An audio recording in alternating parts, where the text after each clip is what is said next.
Okay, now what we want to do is take our first current measurement. All right, again, we have our DC power supply set at approximately 12 volts. So we want to take our DC amperage reading. We want to know how many electrons are flowing through the circuit. Now, there are a couple of steps that must be taken to ensure that we're actually getting the proper reading. Again, we're not dealing with any of the math in these videos. We're just showing how the measurements are actually taken. So, what I want to do here, the key to measuring current in any type of circuit is to break the circuit. You must break the circuit. So what I'm going to do here is I'm going to break the circuit at my positive power lead. You have to break the circuit. Anytime you're measuring current, break the circuit. This is something that drives my students crazy. I tell them it all year, and then we get to the final and they say, I forgot how to measure current. So remember, break the circuit, break the circuit, break the circuit. Now, with every multimeter I have ever seen, anytime you want to measure current, you have to switch at least one of the leads on your multimeter. Now, this multimeter is a little bit different than the handheld multimeters that you're used to, or you might see out there in the field. But even with those, we at least have to switch one of the leads. With these, we actually have to switch two of the leads and put it on our current. Okay? Now, with some of your handhelds, you're going to have some that actually have two different places you can plug them into. One will say 10 milliamp or 10 amps, and then the other will say 200 milliamps. Make sure you know what your range is when you're dealing with those. Now, what I'm going to do here is the first step, break the circuit. Second step, take your leads, move them over to the current measurement. Okay? Next, we have to change our function. This is something that's also true with every single digital multimeter out there that I've ever seen. I have to change my function to read now DC amps. Okay, again, my power supply is DC and I want to measure current, so I need to set it to direct current amps or DC amps. Now, I have a range setting here on older type digital multimeters. On your cheaper digital multimeters, you're going to have a range setting that you're going to have to set to. With some of your higher end Fluke models, they have what's called auto ranging, so you don't actually have to worry about it. But so what we do in my class is if we don't know what the current is, okay, we're not doing any of the math here. We're just learning to take the measurements.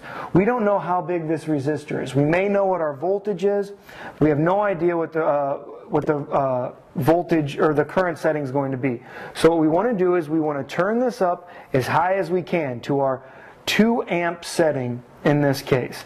Now I want to hook the circuit up as such.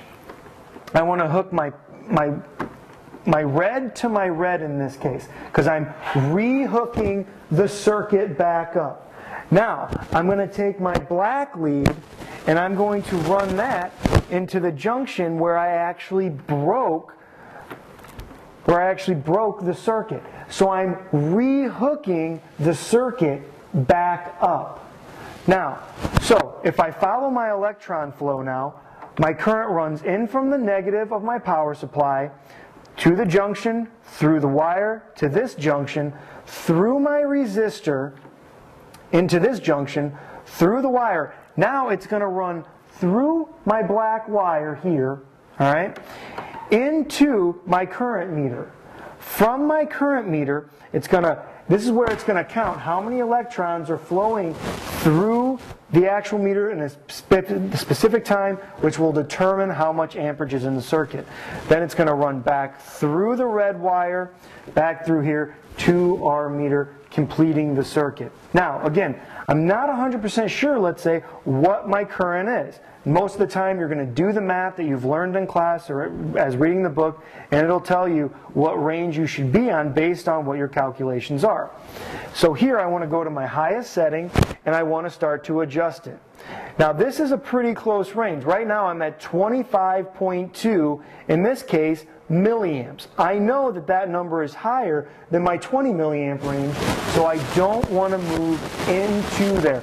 Or, in this case, I might pop my little circuit breaker here that we have, but in some of your handheld meters, you could actually blow your fuse, which is then takes you 5 or 10 minutes to unscrew it, put your new fuse in if you're lucky enough to have one, or it may take you 4 hours because you don't have to go drive to a Radio Shack to get a new one.